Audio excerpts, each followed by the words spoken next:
Alors maintenant, à la Journée des Libertés, on est avec Martine Vonner. Bonjour Martine. Bonjour. Alors vous êtes ex-députée du Bas-Rhin, vous êtes psychiatre de profession, et puis vous faites partie des suspendus. Donc vous avez été en fait convoquée par le Conseil de l'Ordre des médecins, et vous avez donc interdiction de travailler, c'est ça, pendant 1 an à peu près? Alors, je vais expliquer pour tous ceux qui nous écoutent. En fait, il y a deux choses, il y a deux éléments.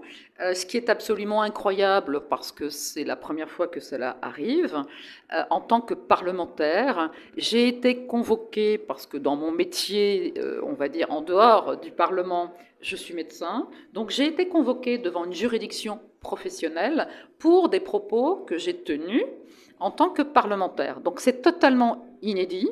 C'est comme si, par exemple, un avocat parlementaire n'avait pas le droit de voter une loi, parce que c'est son métier, et parce qu'on pourrait l'accuser, j'allais dire, de complicité avec le texte, etc. Donc c'est complètement incroyable, c'est inédit. Donc là, en effet, j'ai été sanctionnée d'1 an d'interdiction d'exercer mon métier de médecin psychiatre par la Chambre régionale disciplinaire de l'ordre de Nancy. Mais pour cette condamnation, si je puis dire, pour cette sanction, je fais appel. Donc mon appel est suspensif. Donc on va dire, on verra quand je serai de nouveau reconvoquée, là cette fois-ci, devant l'ordre national. Par contre, en effet, comme beaucoup de professionnels en France, et je le redis, la France est le seul pays au monde qui impose encore à toute une catégorie de personnes. Donc il y a bien sûr des soignants, dont je fais partie, mais il y a également des pompiers, des gendarmes, des forces de l'ordre, et tout le personnel administratif, par exemple, qui travaille à l'hôpital, qui avait l'obligation vaccinale du fait de la loi du 5 août 2021. Cette loi est toujours en vigueur, donc elle impose toujours à des gens comme moi d'être vaccinés en France pour avoir le droit d'exercer.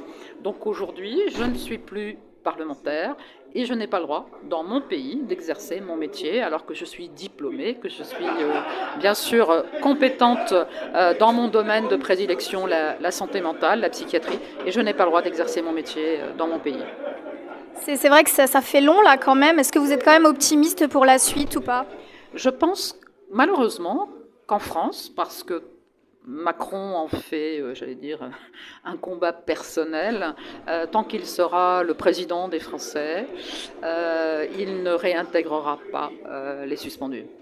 Et encore une fois, on a vu tous les autres pays, que ce soit l'Italie, la Grèce, qui ont été, notamment la Grèce a été le dernier pays à réintégrer, mais les soignants ont pu reprendre leur travail avant Noël.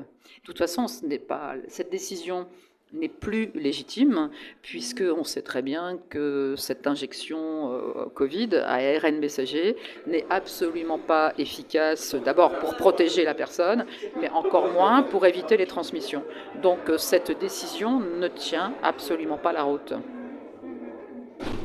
Très bien, Martine, merci beaucoup en tout cas pour toutes ces précisions, et on espère que vous allez gagner. Oui, mais j'ai confiance, puisque mon avocat est maître Carlo Alberto Brusa, et on connaît sa ténacité, on connaît son sérieux, et cette journée aujourd'hui, au titre de l'association Réaction 19, journée pour défendre toutes les libertés, j'étais bien sûr complètement en phase, puisqu'en tant que présidente du parti Ensemble pour les libertés, on se bat tous les jours pour que les citoyens français retrouvent toutes les libertés. Merci beaucoup Martine. Merci, au revoir.